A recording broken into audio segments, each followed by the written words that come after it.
Hi everyone. Today we'll be looking at how to create diagonal looking paths with non-custom scenery objects in Open Roller Coaster Tycoon 2. Diagonal paths can really spruce up a park by keeping your layouts looking more natural and organic.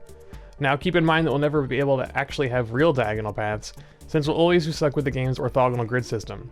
Instead, we'll be looking at some tricks to disguise the ugly corners we get when creating these kinds of layouts. Alright, let's say that we have this bit of diagonal path here. And it works, but it's a little jaggy because of the zigzag pattern that we have to do. So we want to smooth it out. Now, fortunately, the base game does come with some scenery pieces that are helpful for this. Specifically, the steel block you'll find in the mechanical theming section. And if we notice, if we paint it black, the color pretty closely matches what we'll see here on the tarmac path. So we're going to use this piece to smooth out our corners.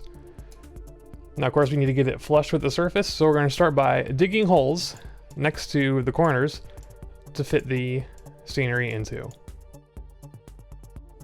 Next, we're going to need to make sure that our clearance checks are disabled so that we can hide this scenery piece slightly underground so that it's flush with the path. And you can use the Shift key to move it up and down while hovering over a tile, and then use the Control key to place the rest of the scenery pieces at the same height as the first one. So the next step we need to do is fill in these grass gaps between our path and the scenery. And the way we're going to do that is by copying and pasting bits of path above the existing path and expanding the edges so that they connect to the scenery. Now remember that when you have several pieces of path on a single tile at the same height, guests are only going to care about the one that's on the bottom. So this trick will work pretty easily. If we copy and paste this footpath section here, and then click all the connected edges, now you can see that the top piece connects pretty seamlessly with the scenery pieces. Now we do have some glitching here while the guests walk over it with the lower path still showing, so we're going to hide that using a corrupted piece. And make sure that the fake display path is at the top of the list, and the one that peeps are actually going to walk on is below it. I'm going to repeat this process with every single diagonal piece.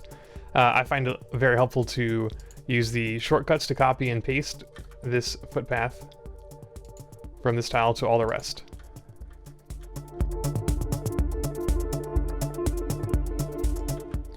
Now for these last couple, you'll notice that you don't want to extend the path all the way to the edge, because then it won't look consistent with the straight path and the end of our diagonal section. So we'll just go ahead and unconnect these edges here.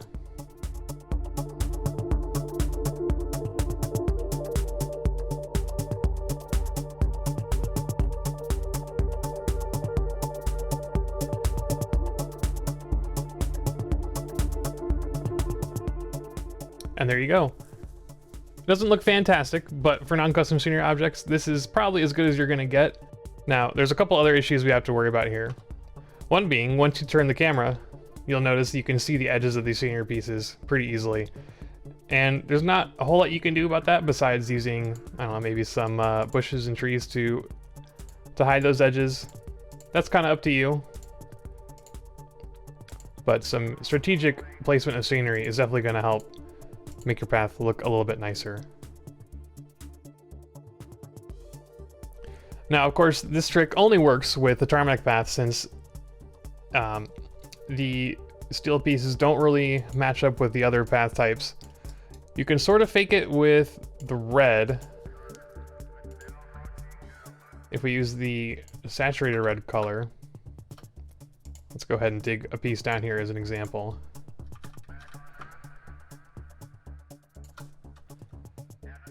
It's a little bit too bright. The Bordeaux red is a little bit too pink, so neither of those work particularly well. But you can probably get the desired effect with custom palettes. Similarly, if you're like me and you love the crazy paving path, you're gonna run into the same situation. There isn't a great color that works well for this either, but you can get pretty close to it with custom palettes. And there's specifically a custom palette I've created that takes this purple color and turns it into something that will work pretty well with the crazy paving path, and there will be a link to that in the description.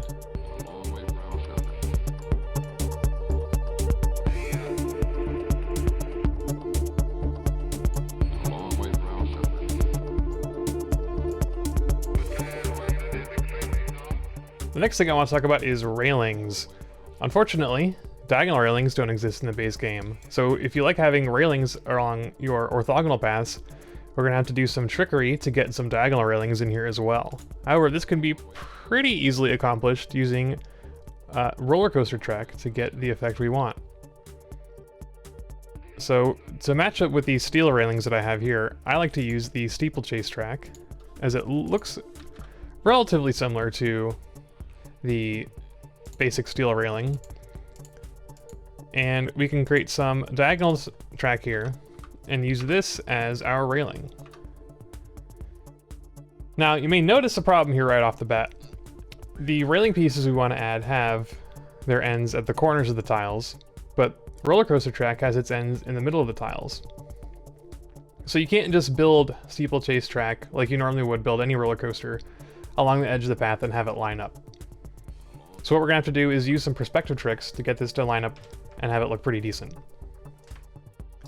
So you may notice that for diagonal tracks, it actually consists of 4 different pieces, and each of these tiles represents the view of this piece from a different camera angle. And it's always going to be the one that's closest to the camera. So if we want to copy and paste the steeplechase track and have it line up with our path, we're going to have to open up our tile inspector and select this tile here that's closest to the camera next to the track. And now we can copy and paste this. And let's say you want to put it here next to this leftmost part of our path. We're gonna actually come one tile closer to the camera, right here, and paste.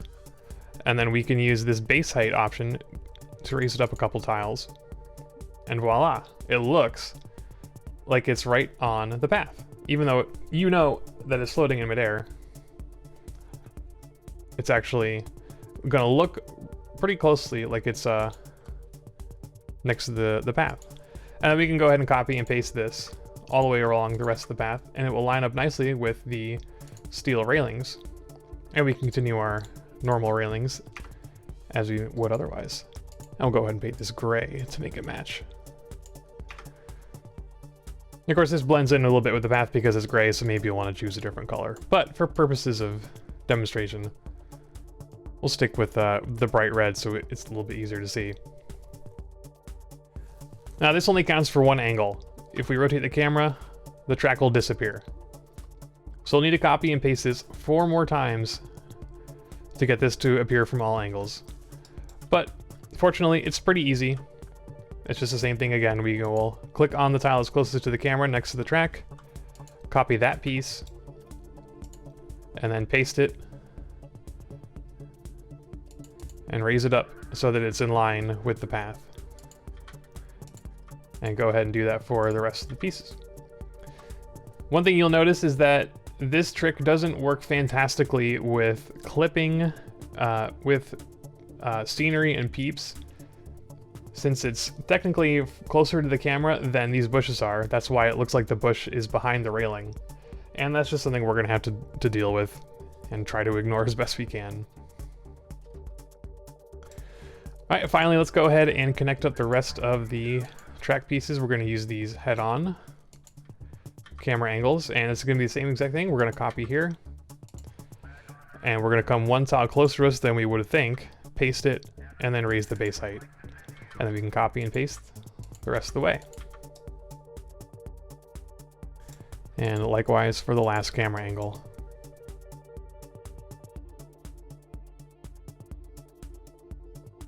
So one final thing to notice, you may see these little black pieces sticking up here when you're using the steeplechase track. These are actually the supports.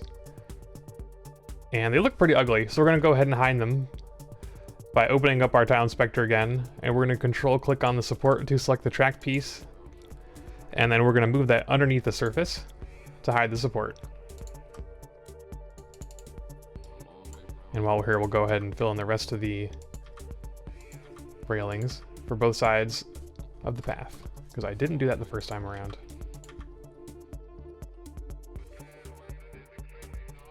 And here you can see where the track is kind of over top of the peeps' heads as they are standing and watching the construction of Steeplechase Coaster 1. But they'll move on. It's something that we can live with. Now, Steeplechase Coaster isn't the only coaster type you can use for this. There are a couple other good ones that work.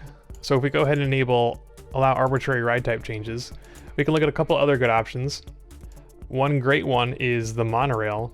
This one's nice and thick. You can make nice looking walls with this, especially if you stack them up on top of each other. But if you prefer to use these flat walls here, it matches pretty well. You can also use a single rail roller coaster for the same effect, a little bit shorter, but also gives you a nice smooth straight wall. And also the suspended monorail works alright, but since that one is a suspended coaster type, you'll need to adjust the height. But it looks pretty similar to the single rail, very smooth and flat. Personally, I prefer the steeplechase. Because it matches the metal rails pretty well, and it doesn't stick out too much. And there you have it. I hope this video was helpful. I hope to make more of them, so if there's something you'd like to see in the future, let me know in the comments.